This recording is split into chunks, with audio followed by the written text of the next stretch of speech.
এই যে মিস, শাহরিয়ার ভাই কি বাসায় আছে? হঠাৎ পেছন থেকে কারো কথা শুনে ঘুরে তাকালো শখ। লম্বা চওড়া শ্যামবর্ণের এক যুবক হাসি মুখে তাকিয়ে আছে তার দিকে। শাহরিয়ার ভাই বলায় বুঝল কথাটা তাকে জিজ্ঞেস করা হয়েছে, কারণ শায়নের নাম শাহরিয়ার। তবে এই ছেলেকে চেনে না সে, কখনো দেখেছে বলে মনে হচ্ছে না। তবে হয়তো পার্টির লোক, কোনো প্রয়োজনে শায়নকে বাড়িতে খুঁজতে এসেছে। লোকটা জবাবের আশায় মুখের দিকে তাকিয়ে আছে দেখে সে ছোট্ট করে জবাব দিল, জি, ভাইয়া বাসা দিয়েছে। ডেকে দেওয়া যাবে? কথা ছিল, বলবেন মন্টি এসেছে। নামটা শুনে কেন যেন শখের হাসি পেল। মস্তিষ্কে ধাক্কা দিল মাউন্টেন ডিউ। মাউন্টেন থেকে মন্টি, এত সুদর্শন ছেলের সঙ্গে নামটা বড্ড বেশি বেমানান লাগল। কারো নাম নিয়ে কটু কথা বলা ঠিক না, এগুলো বাজে অভ্যাস। তাই সে মনকে ধমকে সম্মতিসূচক মাথা নাড়িয়ে ভেতরে চলে গেল।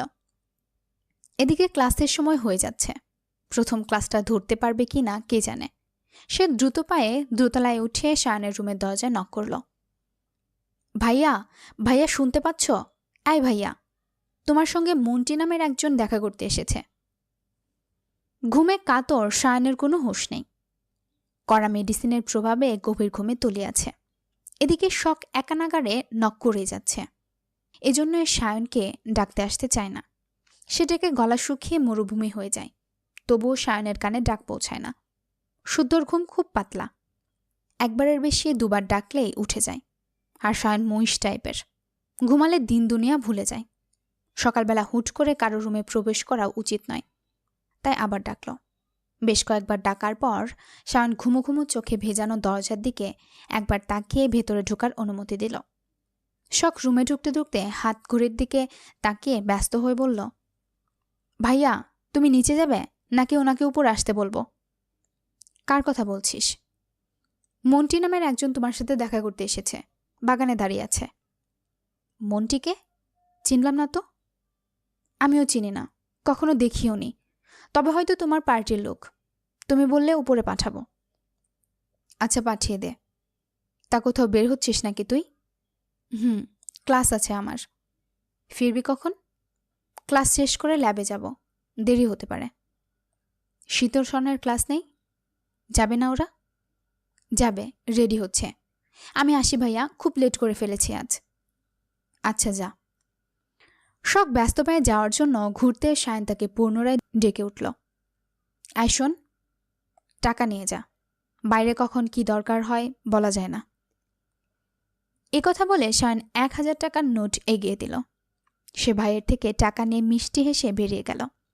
বের হতে হতে শীতল স্বর্ণও রেডি হয়ে রুম থেকে বের হলো। 3 বোন একসঙ্গে যাবে। ভিন্ন সময় ক্লাস থাকলেও আজ যাচ্ছে একসঙ্গে। শীতল শখের হাতে কলেজ ব্যাগ ধরিয়ে দিয়ে বুকের ভি বেল্ট ঠিক করতে করতে দৌড়ে সিঁড়ি দিয়ে নামল। গলা ফাটিয়ে আম্মু আম্মু বলে ডাকতে ডাকতে রান্নাঘরে এসে পৌঁছাল।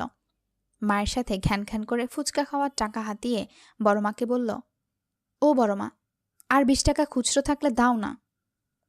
কচকচে 100 টাকার নোট দেওয়ার পরেও মেয়ের কথা শুনে সিমিন চৌধুরী কিছু বলার আগে সিতারা থামিয়ে দিলেন। কিছুক্ষণ আগে ডিম এনে ভাঙতি টাকা থেকে 50 টাকার নোট বের করে তার হাতে ধরিয়ে তারা দিয়ে বললেন, ধর ধর, শকরা চলে যাচ্ছে, তাড়াতাড়ি যা। এই তোরা সাবধানে যাস কিন্তু। আচ্ছা। মায়ের বকুনি থেকে বাঁচতে শীতলর টাকা নিয়ে ছুটল শখের পিছু পিছু। দৌড়ে সে ব্যাগটা কাঁধে তুলে নিয়ে বেরিয়ে পড়ল 3 জন। স্বর্ণ বিরক্ত মুখে শীতলের দিকে একবার দেখে দ্রুত পা চালানোর তাগাদা দিল।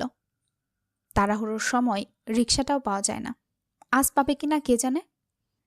একদিকে লেট করলে সব দিকে এমন হয়। মন্টি নামের ছেলেটা তখনও দাঁড়িয়েছিল বাগানের দিকটায়, সম্ভবত ফোনে কথা বলছিল। তাদের দেখে কান থেকে ফোন সরিয়ে তাকালো। শখ এক নজর তাকিয়ে দৃষ্টি সরিয়ে পা বাড়াতেই পেছন থেকে শুনতে পেল সিতারা চৌধুরী মন্টির উদ্দেশ্যে বলল, এসো বাবা, ভেতরে এসো, শায়ন তোমাকে রুমে ডেকেছে। ওনার কথা শুনে মন্টি সিতারা চৌধুরীর পেছন পেছন বাড়ির দিকে পা বাড়ালেও নজর ছিল চৌধুরীর বাড়ির 3 মেয়েদের দিকে। 3টে পুতুল যেন চোখের সামনে।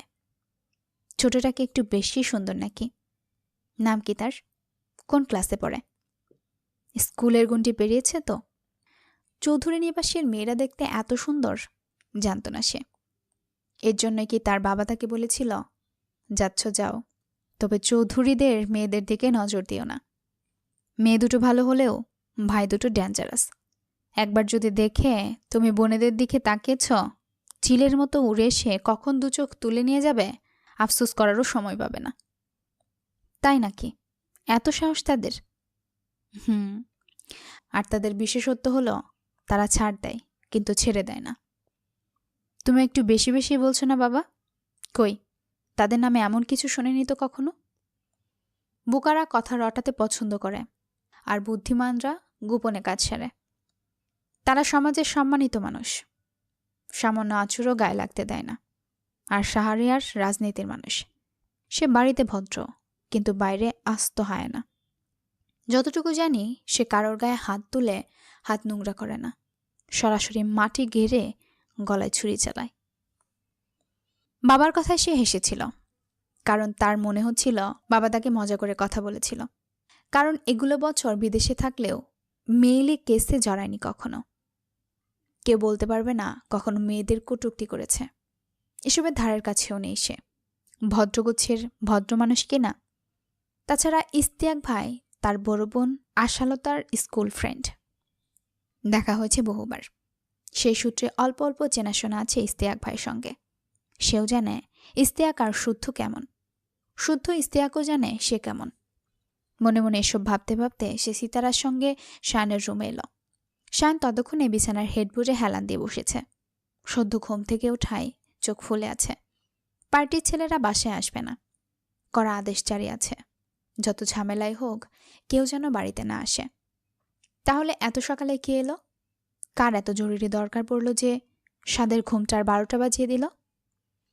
তখন দরজা খুলে সিতারার সঙ্গে থাকা ছেলেটাকে দেখা মাত্রই কুচকানো ভ্রু মসৃণ হল। গম্ভীরতার ছাপ সরে ঠোঁটে হাসি ফুটল।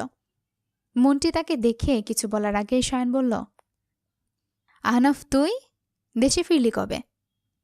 এসেছি গত সপ্তাহে। তা আপনার এই অবস্থা কেন ভাই? আমাদের পেশাতে এসব টুকটাক লেগেই থাকে। ছাড় সেসব কথা, তোর খবর বল। শায়নের কথা শুনে সে একটা কার্ড এগিয়ে দিয়ে জানালো তার বোনের, অর্থাৎ শায়নের ফ্রেন্ডের বিয়ে। আশালতা অবশ্যই তাকে যেতে বলেছে। বোনের কার্ড বিলানোর দায়িত্বটা তার ঘাড়ে পড়েছে, তাই আসতে হলো আর কি। শায়ন হেসে ব্যান্ডেজ করা হাতে কার্ডটা খুলে গিয়ে থেমে গেল। সে খুলতে পারছে না দেখে আহনাফ কার্ডটা খুলে দিয়ে বরের নাম ধাম দেখালো, খোঁজ খবর নিল। এরপর সে ভিডিও কল করে আশালতাকে ফোন করে কিছুক্ষণ ফাজলামি করল। সিতারা চৌধুরী চা নাস্তা দিয়ে গেলেন। তারা খেতে খেতে কিছুক্ষণ গল্প করে আহনাফ বিদায় নিয়ে চলে গেল। শখ শীতল স্বর্ণ কিছুক্ষণ দাঁড়িয়ে থেকেও রিকশা পেল না। শখের প্রথম ক্লাস আজ মিস হয়ে গেল। আর কিছুক্ষণ দাঁড়িয়ে একটা রিকশা পেয়ে তারা চটজলদি উঠে বসল। শীতল ছোট্ট বিধায় বসল শখের কোলের উপর, নতুবা বসে সিটের উপর। ভাঙা রাস্তায় সিটের উপরের অংশে বসলে কেমন লাগে যে বসে সেই জানে। একদিন ফাঁকা অংশ দিয়ে ধপাস করে পড়ে গিয়েছিল শীতল। হাত ছিলে কি একটা অবস্থা। তারপর থেকে শখ জোর করে হলেও তাকে কোলে বসায়। আজ লেট হওয়াতে বিরক্তি প্রকাশ করতে করতে কিছু দূর গিয়ে শখ ভাড়া দিয়ে নেমে গেল। ওদের সাবধানে যেতে বলে দ্রুত পায়ে ছুটল 4তলা ক্লাসের দিকে। ক্লাস মিস করলেও নোট মিস করা যাবে না। একটা নোট মিস গেলে চাপ বেড়ে যায়। তাই সে রোজকার পড়া রোজ সারে। এদিকে আর কিছু দূর গিয়ে স্বর্ণও নেমে গেল। সেও শীতলকে সাবধানে যেতে বলে সেও ছুটল জারলতলায়। তার ফ্রেন্ডরা সেখানে বসে আড্ডা দিচ্ছে। ক্লাস শুরু হতে এখনো দেরি আছে।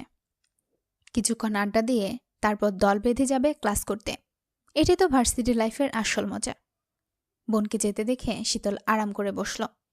ঘাড় ঘুরিয়ে ডানে বায়ের মানুষ দেখল, পাখি দেখল, রাস্তা দেখল, পথের ধারে ফুটে থাকা ফুলের রং দেখল। এভাবে 10 মিনিট পর সেও তার কলেজ গেটে গিয়ে নামল। ভাড়া তখন শখ দিয়ে দিয়েছে। তার টাকা বেঁচে গেল দেখে খুশি হলো। সে ব্যাগটা কাঁধে নিয়ে পা বাড়ালো গেটের দিকে। তার বেস্ট ফ্রেন্ড কিয়ারা তার জন্যই অপেক্ষা করছিল। তাকে দেখে কিয়ারা খ্যাক করে কিছু বলার আগেই কিছু পড়ার শব্দে দুজনে ঘাড় ঘুরিয়ে তাকালো। একটা ছেলে বাইক নিয়ে পড়ে গেছে। বাইকের অবস্থা খুব খারাপ। পিচ ঢালা রাস্তা এভাবে পড়ায় ছিলে ছুটে গেছে হাত পা। শীতল চুইংগাম চিবাতে চিবাতে ছেলেটাকে ভালো করে দেখল। এই ছেলেকে তার বাগানের কাছে দাঁড়িয়ে থাকতে দেখেছিল। পথচারীরা তাকে ধরে তুলছে দেখে সে আর এগোলো না। চেনে না, জানে না, আর অনেকেই সাহায্য করছে। সে ছোট্ট মানুষ, গিয়ে না পারবে এত বড় একজন মানুষকে টেনে তুলতে, না পারবে তার নামি দামি বাইকটা দাঁড় করাতে। তাই কিয়ারার সঙ্গে ভেতরে চলে গেল। কলেজের মাঠে চলছে আরেকটা সার্কাস। বিদেশি কজন ছেলে সাদা স্যান্ডো গেঞ্জি, সাদা লুঙ্গি ও মাথায় লাল গামছা বেঁধে হেঁটে বেড়াচ্ছে। তারা বিদেশি পর্যটক, মাত্র কিছুদিন হলো বাংলাদেশে এসেছে। এখানে এসে বাঙালিদের ঐতিহ্যবাহী পোশাক পরে বাংলাদেশ ঘোরার ইচ্ছে পোষণ করেছে। শিক্ষকরা তাদের অ্যালাউ করেছে। তারা অবশ্য হাঙ্গামা করছে না, আগ্রহভাবে শুধু দেখছে, মাঝে মধ্যে ছবি তুলছে, কখনো নিজেরা বকবক করছে। তাদের দিকে কৌতূহলবশত তাকিয়ে আছে কলেজের অনেক স্টুডেন্ট।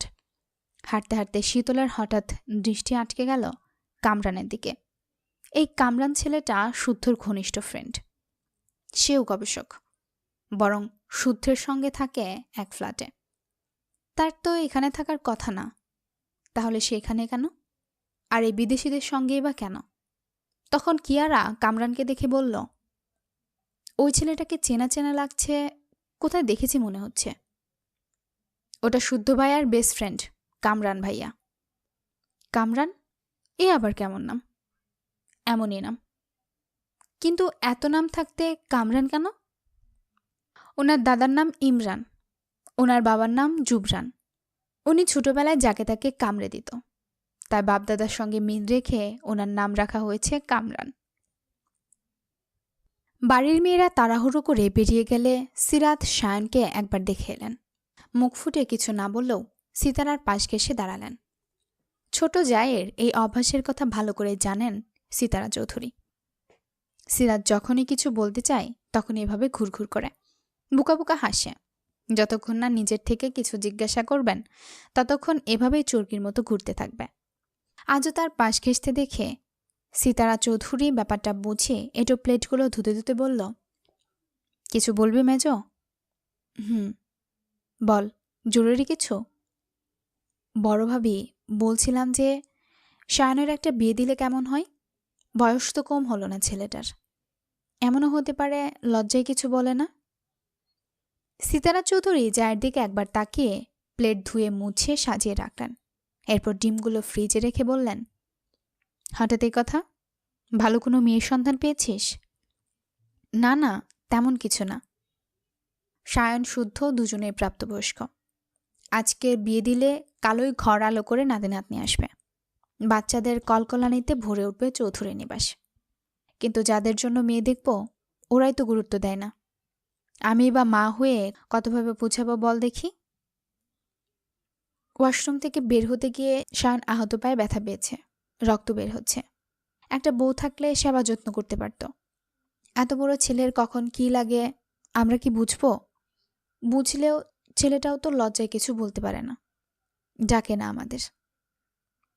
সিতারা চৌধুরী দীর্ঘশ্বাস ফেলে দুপুরের রান্নার জন্য সবজিগুলো বুয়াকে কাটতে দিয়ে জবাব দিলেন, এবার শুদ্ধ ফিরুক, দেখি ওকে দিয়ে সায়নের সঙ্গে কথা বলাবো।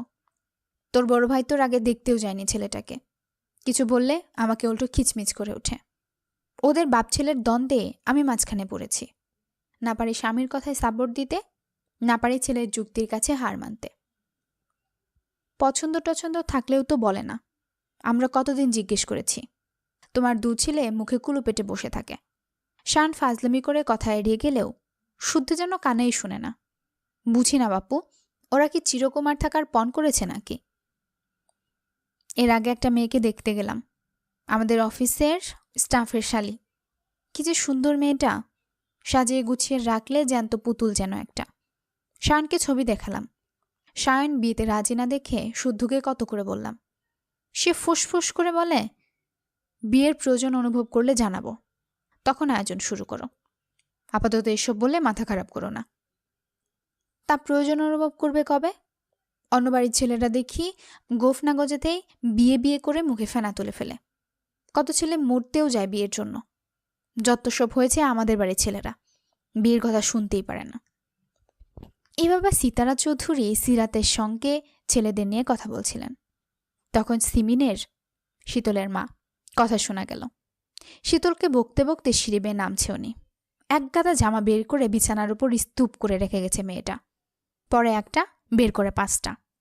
তারপর পাল্লা দিয়ে দলামলা পাকিয়ে রেখে চলে যায়। এত বড় মেয়ে, হুঁশজ্ঞান এখন না হলে আর কখন হবে? এসব বকতে বকতে জামা কাপড়গুলো একা হাতে গুছিয়ে ময়লা কাপড় ধুয়ে ছাদে মেলে এসেছেন তিনি। হাঁপিয়েও গেছেন। মেয়ের নামে অভিযোগের পর্সটা খুলে বসেছেন। তখন সিরাত সিমিনের উদ্দেশ্যে বলল, ছোট, শীতলকে নিয়ে ডাক্তারের কাছে যাওয়ার কথা ছিল না? কবে যাবি? সিরিয়াল দিয়েছিস? সিমিন তো এই কথা ভুলেই বসেছেন। সিরাত বলার পর ওনার স্মরণ হলো কথাটা। ওনার মুখ দেখে সিতারা চৌধুরী বিরক্ত হয়ে বললেন, মা হয়ে এত ভুলো মন হলে কিভাবে হবে সিমিন? দেখিস না মেয়েটার পিরিয়ডের প্রথম দিন কি অবস্থা হয়? স্বাভাবিক বা অস্বাভাবিক বলেই তো এমন কিছু হয় নাকি? মেয়ে মানুষের কিছু কিছু ব্যাপার নিয়ে অবহেলা করতে নেই। তুই না গেলে বল, আমি না হয় নিয়ে যাই মেয়েটাকে। যায়ের কথা বকা সিমিন মুখ কাচুমাচু করে জানালো উনি নিয়ে যাবেন। এরপর 3 মিলে গল্পে গল্পে হাতে হাতে সাংসারিক কাজকর্মে ব্যস্ত হয়ে পড়লেন। ঘড়িতে তখন 10:30। সিতারা চৌধুরীর ফোনটা হঠাৎ নিজস্ব স্বরে বেজে উঠল। উনি ড্রয়িং রুম থেকে ফোনটা হাতে তুলে নজর বুলিয়ে হাসলেন। নাম্বার দেখে মমতাময়ী মনে দরদ উঠলে উঠল। উনি কল রিসিভ করে হাসি মুখে জিজ্ঞেস করলেন, আব্বা কেমন আছো? শুদ্ধ সদ্য শাওয়ার নিয়ে ভেজা চুল মুছতে মুছতে জানালো, ভালো আছি। তুমি কেমন আছো? বাড়ির সবাই কেমন আছে আম্মু? আমরা সবাই ভালো আছি। সকালে নাস্তা করেছো বাবা? না, সারা রাত র্যাবে ছিলাম, কেবল ফিরলাম। একটা কথা জানাতে কল করলাম। কিছুক্ষণ পরে 5 জন গেস্ট যাবে বাসায়, লাঞ্চ সারবে। তুমি সামলে নিও প্লিজ। ওরা পরিচিত নাকি অপরিচিত কেউ? বিদেশি সায়েন্টিস্ট, কিছু কাজের জন্য এসেছে আর কি। ও আচ্ছা আচ্ছা। তুমি আসবে বাবা? তোমার বাসায় তোমার গেস্ট আসবে, তুমি না থাকলে কিভাবে হবে? আমিও আসছি। এই তো এয়ার টিকিট কনফার্ম করেই তোমাকে জানালাম। আর আম্মু, ওরা কিন্তু কয়েকটা দিন থাকবে। সমস্যা নেই বাবা, তুমি শুধু সাবধানে চলে এসো, তাহলেই হবে। মা ও ছেলের কথা শেষ করে কল কাটলেন।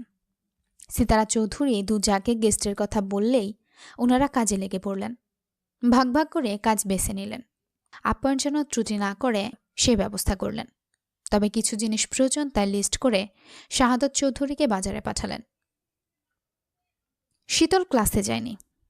নরম ঘাসের উপর বসে কিয়ারা রানা তেঁতুল খাচ্ছে, গল্প করছে। কিয়ারার দৃষ্টি তখনও বিদেশিদের দিকে। বিদেশিরা রিকশায় চড়ে ঘাসের উপর ঘুরছে, কখনো নিজেরা রিকশা চালাচ্ছে। রিকশা টেনে সামনে নিতে না পারলে নিজেরাই হাসাহাসি করছে। কিছুক্ষণ সেদিকে তাকিয়ে কিয়ারা কামরানকে ইঙ্গিত করে বলে বসল, ওনার দাদার নাম ইমরান, বাপের নাম জুবরান, ওনার নাম কামরান। তা এই রানের বংশধরদের কোথায় কুড়িয়ে পেলে রে শীতল?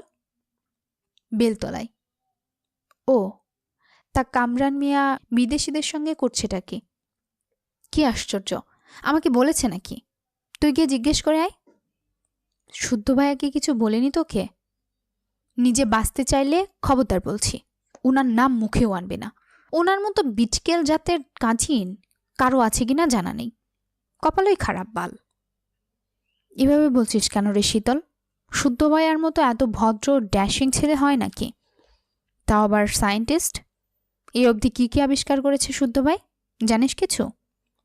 ব্যাঙের ছাতার নিচে বছরের পর বছর কিভাবে বাস করা যায় সেই গবেষণা চালাচ্ছেন উনি। রেগে যাচ্ছিস কেন? বল না একটু শুনি। কি বলবো? সে শুধু দেখতেই ড্যাশিং না, তার হাতের চালাকাঠের বাড়ি আরও ড্যাশিং। Sweet, tasty. খাবি একবার? টেস্ট কর, ভালো লাগবে। ভাইয়া আবার তোকে মেরেছে? শুধু মারেনি, ফোনটারও জান কবজ করেছে। যাওয়ার সময় সবাইকে গিফট দিয়েছে, আমাকে দেয়নি। লাগবে না তার দেওয়া গিফট। শান ভাই বলেছে সুস্থ হলেই আমাকে নিয়ে শপিং করাতে নিয়ে যাবে।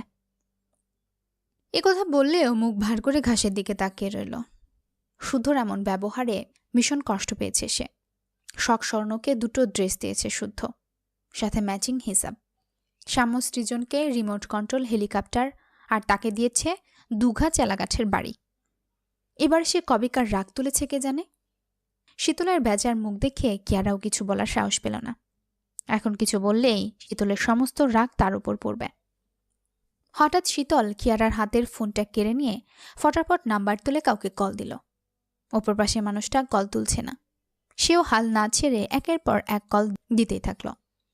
4 বারের বেলায় কল তুলে গমগমে সুরে বলে উঠল, Shoaib speaking, who are you? শীতল নিশ্চুপ। কারো কথা না শুনে হ্যালো হ্যালো করে শেষমেশ কল কেটেই দিল অপর পাশের মানুষটা। তাতে শীতলের রাগের পারদ দ্বিগুণ বাড়ল। সে আবার কল করল সেই নাম্বারে। কিয়ারা বসে বসে শীতলের কাণ্ড দেখছে। এবার কল বেজে বেজে শেষ মুহূর্তে কল রিসিভ হতেই সে গলার স্বর পরিবর্তন করে ন্যাকা সুরে বলল, বিশুদ্ধ বলছেন? না। বিশুদ্ধ সাহেব, ভালো হয়ে যান। ভালো হতে টাকা লাগে না। ব্যথা কমে গেছে? কিসের ব্যথা? এই যে চালাকাট দিয়ে দুঘা দিয়ে এলাম, তার ব্যথা। নিষেধ করেছিলাম না আমার সঙ্গে চালাকি না করতে? শীতল মুখ লটকে তাকিয়ে আছে কিয়ারার দিকে। ইস, মুখে উড়না গুজে কথা বলে কী লাভ হলো? বুঝেই তো ফেলল। মুখ থেকে উড়না বের করে সে কিছু বলার আগে শুদ্ধ বলল, কলের কারণ? আপনাকে একটু দরকার ছিল। কেন? শোকেসে সাজিয়ে রাখার জন্য। এই কথা বলে শীতল কল কেটে ফোনের দিকে তাকিয়ে মুখ ভেঙচি দিয়ে বলল, দিলাম খুচা, এবার মারেন দেখি কেমন পারেন। কথা বলে শীতল সুন্দর করে হাসল। এবার শান্তি লাগছে। সে বুঝো কাউকে খুচা মার্কা কথা বললে কেমন লাগে। সে স্বস্তির নিঃশ্বাস ফেলে শুদ্ধর ফোন নাম্বার ডিলিট করে কিয়ারাকে ফোন ফিরিয়ে দিল। আজ একটু বেশি সাহস দেখিয়ে ফেলেছে, কারণ সে জানে শুদ্ধ এবার দেরি করে বাড়ি ফিরবে। বড় মাকে তাই বলতে শুনেছে। দেরি করে এলে ভুলে যাবে আজকের কথা। এ কথা ভেবে একটু খুচালো আর কি। এখন শুদ্ধ খুচা খেয়ে দিন পার করুক। তখন দুপুর 1:35। শীতল আর কিয়ারা কলেজ থেকে বেরিয়ে ফুটপাথ ধরে আছে। মুখ ভার দুজনেরই। ক্লাস করবে না বলে জামরুল গাছের নিচে নিজেদের আড়াল করে বসেছিল, যাতে কেউ দেখতে না পায়, না খুঁজে। কিন্তু হঠাৎ জাদ্রেল এক ছাড় সেখানে উপস্থিত হন। একের পর এক প্রশ্ন করতেই থাকেন। অতবর প্রশ্নের তোপে পড়ে অগত্যা তাদেরকে ক্লাসে যেতেই হয়েছে, এবং সবগুলো ক্লাস করতে হয়েছে। মাথার উপরে চড়া রোদ, ভ্যাপসা গরম, গাছ থম মেরে আছে যেন পাতা নাড়ালেই জাত যাবে। এই রোদের মধ্যে না হেঁটে শীতল কিয়ারাকে বিদায় জানিয়ে রিকশায় উঠে বসল। অতঃপর চৌধুরী নিবাসের গেটের সামনে নেমে ভাড়া মিটিয়ে ভেতরে প্রবেশ করল। মূল ফটকটা অতিক্রম করে যেতে যেতেই হঠাৎ বাগানের দিকে নজর পড়ল। ফুলের বাগানের একপাশে ফলের গাছ লাগানো, তবে অন্য ফলের তুলনায় বেশিরভাগই টক জাতীয় ফলের গাছ রয়েছে সেখানে, যেমন তেঁতুল, বড়ই, আমড়া, আমলকি, পেয়ারা, জলপই। বলা বাহুল্য, বাড়ির মেয়ে বউরা যেসব গাছ পছন্দ করে সেসব ফলের গাছ। এই কাজ করেছে শারাফত চৌধুরী নিজেই, যাতে বাড়ির মেয়ে বউরা ইচ্ছে মতো ফল খেতে পারে। তাই উনি দেশি 12 মাসি ফলের গাছ লাগিয়েছেন। বেশ কদিন হলো বাগানমুখো হওয়া হয় না শীতলের। বিগত সপ্তাহে মেজ আম্মুর সঙ্গে লেবু আনতে গিয়েছিল, তারপর এদিকে পা মারানো হয়নি। তাছাড়া শুদ্ধ বাড়িতে থাকলে গাছে উঠতে পারে না, উঠলেই মারে, বকে, ধমকায়।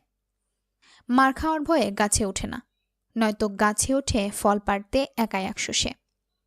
হঠাৎ কি ভেবে যেন সে বাগানের দিকে গেল। রোদে গরমে কলেজের ড্রেসের অবস্থা খারাপ, তবুও সেদিকে পাত্তা নেই তার। দুটো বিড়ালের মারামারির শব্দ শুনে সেদিকে পা বাড়িয়েছে। তার পায়ের শব্দ শুনে দুটো বিড়াল দুদিকে দৌড়ে পালিয়ে গেল। ফেলে গেল সদ্য ফোটা পাখির ছানা দুটো। বেঁচে আছে ছানা দুটো, নড়ছে এখনো। সে ছানা দুটো দেখে হাতে তুলে আশেপাশে তাকিয়ে দেখল কোন গাছে পাখি দুটোর মায়ের বাসা বুঝে উঠতে পারল না। তবে মাথার উপর বড়ই গাছ দেখে বুঝল পাখির বাসা এখানেই হবে। সে কলাপাতা ছিঁড়ে পাখির ছানা দুটো রেখে পিছু সরে একটু আড়ালে লুকিয়ে রইল। মা পাখিটা কিচিরমিচির শব্দে হাজির হয়ে মুখে করে তার বাচ্চা দুটোকে নিয়ে চলে গেল। ভর দুপুরে ভালো একটা কাজ করে মনটাও ফুরফুরে হয়ে গেল। তারপর কি ভেবে গাছের দিকে তাকিয়ে ভাবল, অনেকদিন পেয়ারা মাখা খাওয়া হয় না। যে ভাবা সেই কাজ। কাঁধের ব্যাগটা মাটিতে রেখে তরতর করে গাছে উঠে ডাসা ডাসা গোটা কয়েকটা পেয়ারা ছিঁড়ল। এদিক তাকিয়ে গাছের ডালে বসে তৃপ্তি সহকারে খেল। পেটে ক্ষুধা থাকায় মনে হচ্ছিল পেয়ারা না যেন অমৃত খাচ্ছে। নিজেদের বাগানে, তারা খাওয়ার ভয় নেই, ধমকানোর সুযোগ নেই। যে ধমকানোর সে তো বাড়িতেই নেই, তাহলে কিসের ভয়? সেসব ভেবে ইচ্ছে মতো দেখে দেখে বেছে বেছে পেয়ারা নামিয়ে নিচে নামল। তারপর সেগুলো ব্যাগে পুরে চলল বাড়ির ভেতর। গাছে উঠতে নামতে গিয়ে ড্রেসটা নষ্ট হয়ে গেছে, না ধুলেই নয়। তবে সে ধোবে না, কারণ এই বাহানায় আগামীকাল কলেজ মিস করবে। মনে মনে এমন দুষ্টু পরিকল্পনা এঁটে চেঁচিয়ে আম্মু আম্মু ডেকে ফুরফুরে মেজাজে ড্রয়িং রুমে পা রাখতেই থমকে দাঁড়িয়ে গেল। তার ডাক শুনে উপস্থিত কয়েক জোড়া চোখের দৃষ্টি তার দিকে নিবদ্ধ। সে মুখ কাঁচুমাচু করে দ্রুত পা ফেলে রান্নাঘরের দিকে ছুটল। বিদেশিরা এখানে কেন? সে রান্নাঘরে গিয়ে মা চাচিদের ব্যস্ত হাতে খাবার রেডি করতে দেখে বুঝল তারা গেস্ট হয়ে এসেছে। তাদের জন্য রান্না হয়েছে হরেক পদ বাঙালি আইটেম। রান্নাঘরের দরজায় তাকে দেখে সিরাত আস্তে করে বলল, এ কি অবস্থা তোর? কলেজ থেকে ফিরলি নাকি যুদ্ধ করে? এরা কারা মেজমা? শুদ্ধর গেস্ট। যা তাড়াতাড়ি ফ্রেশ হয়ে আয়। শুদ্ধর গেস্ট কথাটা মস্তিষ্কে টুকা দিল। ঢুক গেল কয়েকবার। মস্ত বড় ডাইনিং টেবিল জুড়ে স্থির দখল করে বসে আছে চেনা অজানা মানুষজন। সে কথা বাড়াল না। পরনের ড্রেসের হাল দেখে পেয়ারাগুলো রান্নাঘরে রেখে গুটি গুটি পায় এগুলো সিঁড়ির দিকে। এমনকি সিঁড়িতে উঠতে উঠতেই ঘাড় ঘুরিয়ে পেছনে তাকিয়ে দেখতে দেখতে রেলিং ধরে উঠছে। ভয় কাজ করছে। যার গেস্ট সে কি বাসায় এসেছে নাকি? যদি আসে তাহলে মার খাওয়া ফরজ হয়ে গেছে। আজকে মার খাওয়া থেকে কেউ বাঁচাতে পারবে না। আজ বুঝিয়ে আধমরা হতেই হবে। এসব ভাবতে ভাবতে সে দাঁত দিয়ে নখ খুঁড়তে খুঁড়তে সিঁড়ি পেরিয়ে শখের রুম বরাবর আসতেই দরজা খোলার শব্দ শুনল। শুদ্ধর রুমের দরজা খুলছে দেখে সে তড়িঘড়ি করে লুকাতে গিয়ে শুদ্ধর মুখোমুখি পড়েই গেল। এবার তাকে দৌড়াতে দেখে শুদ্ধ ভ্রু কুঁচকে দাঁড়াল।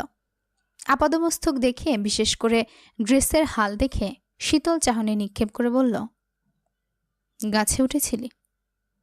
শীতল মুখ কাচুমাচু করে নত মস্তিষ্কে কেবল মৃদুভাবে মাথা নাড়াল। শুদ্ধ কিছু বলল না, শুধু ভ্রুজোড়া কুচকে তাকিয়ে রইল। রোদের চোখ মুখের কি অবস্থা করেছে! মোদ্দা কথা, ভর দুপুরে গাছে উঠে কেউ পড়ে হাত পা ভাঙলে কি হতো? তাকে নিশ্চুপ দেখে শীতল আর চোখে একবার দেখে মিনমিন করে বলল, মগডাল থেকে বাবুই পাখির দুটো ছানা পড়ে গিয়েছিল। ছানা দুটো তুলে দিতে গাছে উঠেছিলাম, আর উঠব না। আপনি কখন এলেন শুদ্ধ ভাই? আপনার না দেরি করে ফেরার কথা ছিল? শোকেশে সাজানোর তলব করে ভুলে গেলে চলবে? তোর এত আগ্রহ দেখে দেরি করিনি, কাজকর্ম ফেলে চলে এসেছি। এবার শোকেশে সাজাবে আমায়। শীতলের মুখটা চুপসে গেল। সে চুপসানোর মুখটা নিয়ে মায়া সুরে শেষ প্রচেষ্টায় নামল। এই মুহূর্তে মিষ্টি মিষ্টি কথায় যদি একবার পালিয়ে বাঁচতে পারে, ভুলেও রুমের দরজা খুলবে না। তবে তার কাছে শুদ্ধকে ঘায়েল করার একটা অস্ত্র আছে। হঠাৎ কোথা থেকে যেন তার অসীম সাহস উদয় হলো। সে মিষ্টি কথায় পটাতে না পারলেও সে অস্ত্রটা কাজে লাগাবে বলে ভেবে নিল। অতঃপর সে বলল, মজা করে বলেছি, তাই আমি ক্ষমা প্রার্থী। এরপরও যদি মারেন, আমি কিন্তু বড় বাবাকে বলে দেব আপনি সিগারেট খান। এই কথা শুনে শুদ্ধের চোখে চোখ রেখে তাকালো। তাকাতেই মনে হলো ভুল করে ফেলেছে নাকি আর একটা। ভয়ে বুকটা দূর দূর করে কাঁপতে লাগলো। তবে তাকে অবাক করে দিয়ে শুদ্ধ পাল্টা জবাব দিল না, পাশ কাটিয়ে চলে গেল। শীতলের খুশি এবার দেখে কে। সে গালভর্তি হেসে শত্রুকে পরাজিত করার খুশিতে নাচতে নাচতে গাইতে গাইতে তার রুমে চলে গেল। ভেবেও নিল এবার থেকে শুদ্ধ মারতে এলে এই হুমকিটাই দেবে সে। বিদেশিরা সাধারণত ঝাল খেতে পারে না। তাদের কথা মাথায় রেখে সব রান্না করা হয়েছে। শাওন এসেছে সবার সঙ্গে আলাপ জমাতে। শুদ্ধ নিচে নেমে আগে মা চাচিদের যাওয়ার ইশারা করে নিজেই সবাইকে তুলে খাওয়ানোর দায়িত্ব নিল। সিতারা চৌধুরীর হাতের বাঙালি রান্নায় তৃপ্তি করে খেয়ে তারা বাহবা দিল। ছেলেদের খাওয়া শেষ হলে তারা সবাই ড্রয়িং রুমের সোফায় বসল। শুদ্ধ খায়নি দেখে মা চাচিদের সঙ্গে খেতে বসল। বোনেরাও বসেছে। শখ স্বর্ণ এতক্ষণ উপরে ছিল। বাইরের কেউ এলে বাড়ির মেয়েদের বারবার তাদের সামনে ঘুরোঘুরি করা পছন্দ করে না শুদ্ধ সায়ন। সায়ন ছাড় দিলেও শুদ্ধ দেয় না, তাই তারা এসে নিচে নামেনি। মায়ের ডাকে খেতে এসেছে। সবাই বসেছে, কিন্তু শীতল নেই। একটু পরে সেও ফ্রেশ হয়ে খেতে এলো। শখ শীতলের দিকে দৃষ্টি নিক্ষেপ করে একটা ইশারা করল। শখের ইশারায় মাথায় উড়না তুলে ভেঙচি কেটে চেয়ার টেনে বসল। এইটুকু ইশারা না করলে শীতলের সঙ্গে সঙ্গে বড় ভাইদের কাছে তাদেরও বকা খেতে হতো। সবাই খেতে খেতে টুকটাক গল্প করছে, তবে নিচু স্বরে। সিতারা চৌধুরী ছেলের প্লেটে খাবার তুলে দিচ্ছে। হঠাৎ ব্যথাতুর শব্দ শুনে সবাই মুখ তুলে তাকালো শীতলের দিকে। শীতল ঠোঁট চেপে ধরেছে। সিরাত তখন বললেন, কি রে, দাঁতে পাথর পড়েছে নাকি? শীতল ঠোঁট থেকে হাত সরাতেই দেখে ঠোঁটে কামড় লেগে রক্ত বেরিয়ে গেছে। এত রক্ত দেখে স্বর্ণ বোনের দিকে পানি এগিয়ে দিলেও সিমেন্ট শীতলের পিঠে দুম করে কিল বসিয়ে দিলেন। নিজে নিজে খেতে গিয়ে কে ঠোঁট কেটে ফেলে? কে? এখনো কি ছোট আছে, নাকি তাকে হাতে তুলে খাইয়ে দেওয়ার বয়স আছে? এত তাড়াহুড়ো করে খেতে হবে কেন? সবসময় এত কিসের চঞ্চলতা? সিমেন্ট মেয়েকে চাপা সরে বকতে শুরু করলেন। একদিকে ঠোঁটের তীব্র জ্বলন, অন্যদিকে কিল। এই দুটোর চাপে শীতল ঠোঁট ভেঙে কেঁদে ফেলল। সে কাঁদতে কাঁদতে উঠে গেলে তার হাত ধরে সিতারা থামিয়ে দিলেন। ছোট যাকে বকলেন। সিমেনের এই স্বভাবটা খুব খারাপ। যেটাই হোক, মেয়ে দুটোকে মারেন, বকেন। যার বকা খেয়ে সিমেন কথা বাড়াল না। নিজের এঁটো হাতটা ধুয়ে শীতলকে আগে পানি খাওয়ালেন। রক্ত মুছে দেখলেন কতটুকু কেটেছে। তারপর রান্নাঘর থেকে মধু এনে ঠোঁটে লাগিয়ে দিলেন। মাংসের ঝোলের ঝালটা কমে এলে চোখের পানি নাকের পানি এক করে করুণ দৃষ্টিতে তাকিয়ে রইল আধ খাওয়া রোস্টের দিকে। ভীষণ মজা হয়েছে রান্না। মেজমা রান্না করেছে, চোখ বন্ধ করে বলে দিতে পারবে সে। ইচ্ছে ছিল 3টে সাবার করার, কিন্তু কিছু খেতে পারেনি। কেবল 2 লোকমা ভাত মুখে পড়েছিল।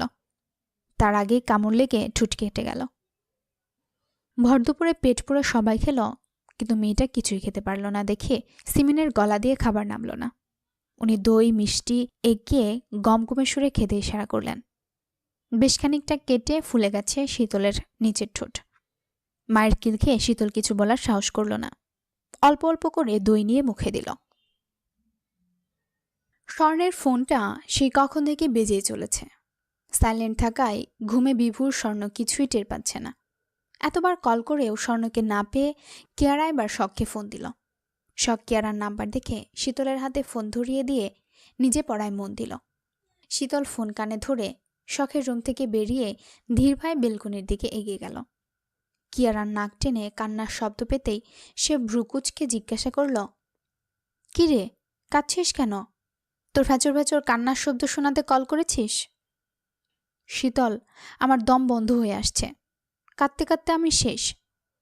তুর্যর সঙ্গে এমন কেন হলো? কেন? এ কথা শুনে শীতল মস্তিষ্কে জোর খাটিয়ে মনে করার চেষ্টা করল তুর্যকে। এই নামের কাউকে চিনে বলে মনে পড়ছে না তার। তবে কিয়ারা কাঁদছে মানে আপনজন হবে হয়তো।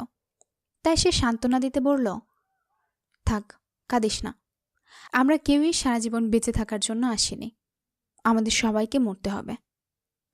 এদিকে শীতলের সান্ত্বনার বাণী শুনে কিয়ারার কান্না বন্ধ হয়ে গেল।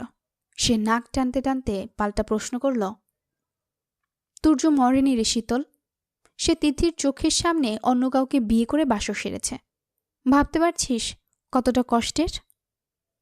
বাল, কে তুর্য, কে তিথি, কার কথা বলছিস তুই? এমনিতেই মুড অফ। খবরদার বলছি, মাথা খাবি না আমার। ক্লিয়ার করে কথা বল, নয়তো দূরে গিয়ে মর। নিজের জীবনের সুখ নেই, ও আসছে অন্যজনের দুঃখের কাহিনী শোনাতে। শীতলের বিরক্তমাখা কথা শুনে কিয়ারা চুপসে গেল। কান্নাকাটি অফ করে জানালো, সে কলেজ থেকে ফিরেই কাজিন রিলেটেড উপন্যাস পড়ে শেষ করেছে। উপন্যাসের নায়ক ভুল বুঝে আরেকজনকে বিয়ে করেছে। নায়িকার সামনে বউ নিয়ে বাসর ঘরে ঢুকেছে। তিথি তুর্য ছিল কাজিন। মূলত বাড়ির কেউই জানত না তারা একে অপরকে ভালোবাসে। চমৎকার একটি উপন্যাস। তবে উপন্যাসটি স্যাড এন্ডিং। বিচ্ছেদের এন্ডিং মানতে না পেরে কিয়ারা কেঁদে কেটে একাকার অবস্থা। এদিকে মন দিয়ে পুরো কাহিনী শুনে শীতলেরও মন খারাপ হলো। সে বলল, ওটা আমিও পড়ব, কাল দিয়ে যাস তো বইটা। আগামীকাল কলেজে যাবি? না, সকালের দিকে আম্মুর সঙ্গে ডাক্তারের কাছে যাব। আচ্ছা, তাহলে বিকেলে আমি তোর বাসায় যাব। শোন, তোর কাছে যতগুলো কাজিন রিলেটেড উপন্যাস আছে তুই সবগুলো নিয়ে আসবি। এই টাইপের উপন্যাস খুব ভালো লাগে আমার। আচ্ছা। তারপর সে কথা বলে কল কেটে সামনে তাকালো। হঠাৎ তার মনে হলো সে ছাড়াও এখানে কেউ আছে। কিন্তু কে? কে তার কথা শুনছে লুকিয়ে লুকিয়ে? কি মনে করে সে পেছনে ঘুরতেই দেখে একটু দূরে শুদ্ধ দাঁড়িয়ে আছে। চোখে শীতল চাহনি। যা, এখন কি হবে? কি করে বলবে সে যা ভাবছে আদতে সেরকম কিছুই নয়? এতক্ষণ শুনছিলেন নূরজাহান আক্তার আলোর লেখা শেষ চৈত্রের ঘ্রাণ। গল্প পাঠেছিলাম আমি তাসরোজ মিম। আজকে শুনলেন গল্পটির ৪র্থ পর্ব। আজকের পর্বটা কেমন লেগেছে অবশ্যই কমেন্টের মাধ্যমে জানিয়ে দেবেন। ভালো লেগে থাকলে গল্পে একটা লাইক, স্টোরি বাই তাসরোজ 0.2-তে একটা সাবস্ক্রাইব করে দিবেন। অবশ্যই পরবর্তী পর্বের জন্য অপেক্ষা করবেন। পরবর্তী পর্ব খুব শীঘ্রই নিয়ে হাজির হব। ততক্ষণে চোখ রাখুন স্টোরি বাই তাসরোজ 0.2 চ্যানেলে। ধন্যবাদ।